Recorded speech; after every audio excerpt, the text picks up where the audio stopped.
That man was Bruce Lee. While most martial artists were trapped in the old ways of forms and rules, Bruce broke those chains and created a fighting system so real, so raw that it still dominates modern combat philosophy today.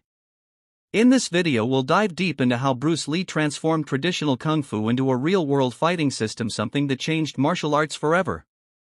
The world before Bruce Lee, traditional kung fu boundaries.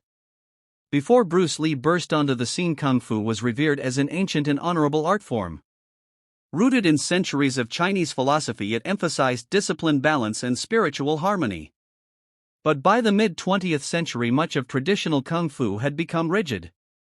Many schools focused on forms known as katas or taolu, beautiful sequences that displayed grace and power but were often impractical in a real fight.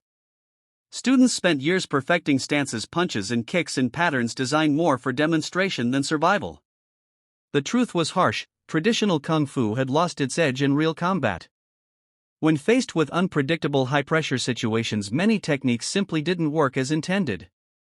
There were too many fixed rules: where to step, how to punch, what sequence to follow. These restrictions left little room for spontaneity or adaptation, both essential elements in a real fight. Bruce Lee saw this clearly.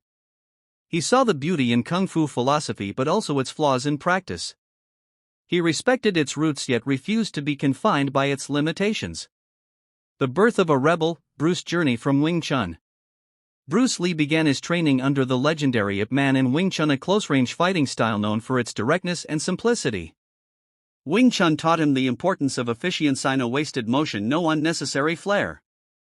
But even as a teenager, Bruce started questioning why he had to follow fixed patterns.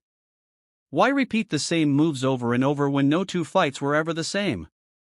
This rebellious curiosity became the foundation of his evolution. He realized that while Wing Chun provided an excellent foundation for close combat, it wasn't enough on its own.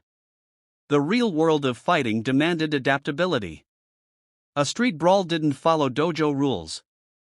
There were no referees, no weight classes, no rehearsed sequences. It was chaos, and only those who could flow with that chaos survived. Bruce's mind was already moving towards something beyond the boundaries of tradition, a system that prioritized what worked over what was traditional.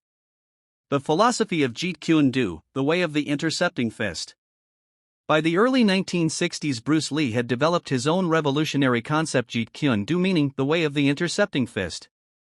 It wasn't just a new style of martial art, it was an entirely new philosophy of combat. Bruce didn't believe in styles anymore. He famously said, "I do not believe in styles anymore. Styles separate men. They are a crystallization of something that was once fluid."